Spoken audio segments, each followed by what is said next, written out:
या पृथ्वीवर आपला जन्म जगाच्या याच भागात का झाला? आपल्याला हेच पालक आणि अवतीभवती हेच लोक का बरं मिळाले? हे पृथ्वीवरच्या माझ्या अस्तित्वासंदर्भातले प्रश्न झाले. ईश्वराप्रती माझी श्रद्धा दृढ करणारा आणखीन एक प्रश्न असा आहे की आपल्या जन्माच्या आधी आणि आपल्या मृत्यूनंतर आपल्यावर कोणाचं नियंत्रण असतं? म्हणजे बऱ्याच गोष्टींवर तुमचा विश्वास आहे. तुम्हाला वाटतं तुमच्या जन्माच्या आधी तुम्ही कुठेतरी होता आणि मृत्यूनंतर तुम्ही अजून दुसरीकडे कुठेतरी जाणार आहात. अशा वेगवेगळ्या तुमच्या धारणा आहेत.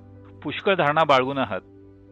जेव्हा तुमच्या मनात इतक्या साऱ्या पूर्वधारणा आहेत तेव्हा तुम्ही सत्याचा शोध कसा काय घेणार, नाही का? जर तुम्हाला सत्याचा शोध घ्यायचा असेल तर सर्वात पहिली गोष्ट, कुठल्याही गोष्टीबद्दल तुम्ही गृहीत धरता कामा नये, नाही का? जर तुम्हाला सत्याचा ठाव घ्यायचा असेल, जर तुम्ही सत्याच्या शोधात आहात, म्हणजे कुठल्याच गोष्टीबद्दल तुम्ही काहीच गृहीत धरलेलं नाही, बरोबर ना? जर तुम्ही आधीच गृहीत धरून चालला आहात म्हणजे आता तुम्ही त्यांच्यासाठी फक्त मान्यता शोधत आहात असं असेल तर तो सत्याचा शोध नव्हे. एक खरोखर सत्याचा शोधक विश्वास ठेवून चालत नाही, तो फक्त प्रत्येक गोष्टीकडे बघत असतो. तर मग आपण बघूयात की तुमच्या विश्वासांवर शिक्कामोर्तब करूया. अच्छा, तुम्हाला शिक्कामोर्तब हवाय. चला, शिक्कामोर्तब केला. आता मला सांगा, याने तुम्ही सत्याचे थोडेफार नजीक आलात का?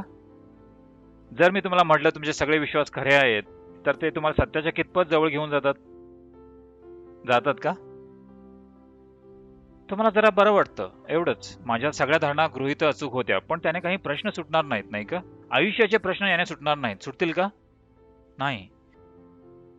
तुमच्या विश्वास प्रणालीची पुष्टी करण्यात काहीच अर्थ नाही. माणसांची ही एक मोठी समस्या राहिली आहे. त्यांना नेहमी आपण बरोबर असावं असं वाटतं. ही एक फार मोठी समस्या आहे.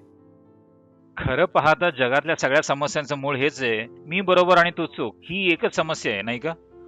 हो की नाही? केवळ माझ्या धारणा बरोबर, दुसऱ्याच्या धारणा चूक. जगातल्या सगळ्या समस्यांचं मूळ फक्त हा एकच प्रश्न नाहीये का? मग ते कुटुंबात असो, समाजात, जगात किंवा कुठेही असो. हो ना? आपण हा प्रश्नच थोडाफार संपून टाकूयात का? आणि यासाठी आधी तुम्ही खरं पाहता त्या केवळ तुमच्या धारणा आहेत आणि त्या तुम्ही निर्माण केलेल्या नाहीयेत, दुसऱ्याकडून उकलल्या आहेत, नाही का? तुमचा भटजी किंवा मुल्ला किंवा तुमचे आई वडील यांनीच तुमच्या डोक्यात या धारणा भरल्यात, नाही का? तुम्ही त्या कुणाकडून तरी उकलल्या आहेत. त्यांनी किती प्रभावीपणे तुमच्यात भिनवलं यावर ते अवलंबून आहे. आणि खरं पाहता अतिशय प्रभावीपणे त्यांनी तुमच्यात रुजवलंय, कारण हा त्यांचा व्यवहार धंद्याचा अस्तित्वाचा प्रश्न आहे. तर जे काही तुमचे समज किंवा धारणा आहे त्याचा सत्याशी काही संबंध असेलच असं नाही. आता जे भौतिकतेच्या पलीकडे आहेत त्याचा भौतिकतेच्या चौकटीतून तुम्ही शोध घ्यायचा प्रयत्न करत आहात, हे शक्य होणार नाही.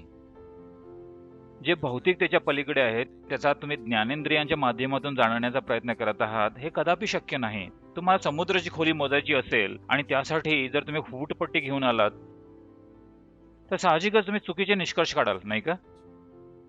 जर तुम्हाला समुद्राची खोली मोजायची असेल तर त्यासाठी सर्वात प्रथम तुम्ही योग्य साधन निवडलं पाहिजे, हो ना? हो की नाही? तेच तुमचं पहिलं काम. आणि एवढंच मी म्हणतोय, तुम्हाला भौतिकतेच्या पलीकडचं काहीतरी जाणून घ्यायचं आहे तर सर्वप्रथम तुमच्याकडे अशी आकलन शक्ती असायला हवी to have a perception जी या 5 इंद्रियांपलीकडची आहे, जी अशा गोष्टींचा ठाव घेऊ शकेल ज्या भौतिक नाहीयेत. तेव्हाच तुम्हाला त्याचं आकलन होईल, नाही तर तुम्ही फक्त विश्वास ठेवाल किंवा अविश्वास दाखवाल, नाही का? जर मी तुम्हाला म्हटलं देव खरं तर माझ्या खिशात आहे, तर हे एवढे लोक कदाचित त्यावर विश्वास ठेवतील, पण खरं तर ही एक मूर्खपणाची गोष्ट आहे. तुम्ही म्हणाल आमचा विश्वास नाही, पण मी अशा काही अद्भुत कथा सांगू शकतो तुम्हाला हवं तर. जरा प्रभावीपणे सांगितले आम्ही तुम्हाला त्यावर विश्वास ठेवायला भाग पाडू शकतो. आता ह्या क्षणी देव माझ्या खिशात आहे, ह्या एवढ्या लोकांचा विश्वास आहे आणि ह्या एवढ्या लोकांचा विश्वास नाही. तर मग हे लोक सध्या आहेत त्यापेक्षा देवाच्या अधिक जवळ जाऊन पोचलेत का? किंवा हे लोक आता आहेत त्यापेक्षा देवापासून अधिक दूर गेलेत का? नाही. त्याने काहीच फरक पडत नाही, नाही का? तर मग धारणांची खात्री करण्यात का आपण वेळ वाया घालवत आहोत? तुम्ही तुमची आकलन शक्ती अधिक विकसित करायला हवी.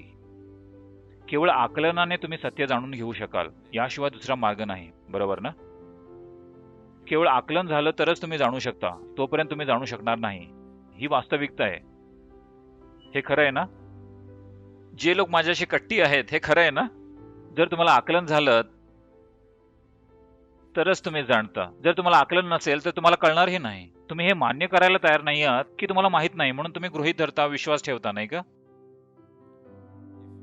जर तुम्हाला फक्त सामाजिक मान्यता मिळवायची असेल तर विश्वास ठेवणे हा एक चांगला मार्ग वाटतो. पण जर तुम्हाला खरोखर सत्य जाणून घ्यायचं असेल तर विश्वास ठेवून काहीही उपयोग होणार नाही.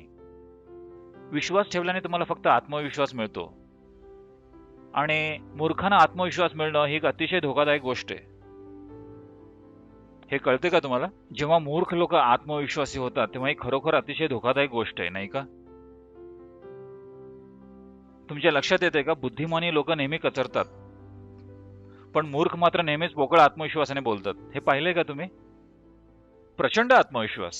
कारण जेव्हा तुम्ही फक्त विश्वास ठेवू लागता तेव्हा तुमच्यामध्ये प्रचंड आत्मविश्वास निर्माण होतो. तुम्हाला जरा सुद्धा शंका येत नाही, कारण तुम्ही स्वतःला कुठल्याच गोष्टी सामावून घेत नाही आहात. तुम्हाला 100% पोकळ खात्री असते. जरा बघा, जॉर्ज बुश मध्ये किती जबरदस्त आत्मविश्वास होता. त्याच्यात प्रचंड आत्मविश्वास होता, नाही का? असं दिसून येत नाही का की त्यांच्यात प्रचंड आत्मविश्वास आहे? ते भारतात आले आणि त्यांनी घोषणा केली की माझा देवावर विश्वास आहे, खरंच विश्वास आहे. मी म्हटलं तुम्ही सांगण्याची गरजच नाही, आम्हाला ते दिसतंय. तुम्ही विश्वास ठेवणारी व्यक्ती आहातच, नाहीतर वेंधळ्यासारखी भयंकर परिस्थिती निर्माण केल्या नसत्या. जर तुमच्यात थोडीफार अक्कल हुशारी असेल तर तुम्ही जरा आजूबाजूला बघता, नाही का?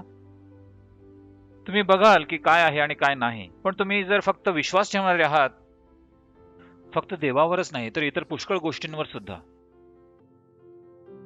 तुमच्या जीवनाची शहाणपणाने सुरुवात करण्याचा सगळ्यात उत्तम मार्ग म्हणजे मला जे माहिती आहे तेवढंच मला माहिती आहे, जे मला माहित नाही ते मला माहित नाही. हा एवढा प्रामाणिकपणा जर तुम्ही तुमच्यात बांधलात तेव्हा तुम्ही पाहाल गोष्टी जाणून घेण्याची तुमची शक्ती दिवसेंदिवस वाढतच जाईल. नाहीतर ज्या क्षणी तुम्ही फक्त गृहीत धरून चालता तेव्हा तुम्ही पाहाल तुमची प्रगती खुंटते. खरं पाहता विश्वास ठेवणे हा मृत्यूच आहे. कार्ल मार्क्स म्हणाला होता ते मादक ओपियम आहे. तो म्हणाला होता धर्म हे ओपियम आहे, कारण तो लोकांना एक प्रकारच्या तंद्रीत ठेवतो. आणि त्याचा बरोबरही आहे. धर्माने लोकांना निद्रिस्त केलेलं नाही का? होय ना? झोप आरामदायक असते, त्यात काय चूक आहे? असं असेल तर मग नुसती झोपच कशाला? तुम्ही मरत का नाही? कारण मरण त्याही पेक्षा आरामदायक आहे, हे तुम्हाला माहिती आहे का? कारण असंही तुम्ही विश्वास ठेवणारे आहात आणि तुमचा देव तुमची वाट बघतोय, मग तुम्ही त्याच्याजवळ का जात नाही? नाही का? कारण असाही तुमचा विश्वास आहे मेल्यानंतर तुम्ही देवाकडे जाणार आहात. तर काय अडचण आहे? कशाची वाट बघताय? उगाच कशाला या हॉस्पिटलमध्ये त्या हॉस्पिटलमध्ये जाताय? सरळ देवाकडे का नाही जात? तुमच्या देवप्राप्तीच्या मार्गावरची तुमची प्रगती उद्यावर का ढकलताय? हे बरं नव्हे. म्हणजे तुम्ही खरोखर विश्वास ठेवणारे नाही आहात, नाही का?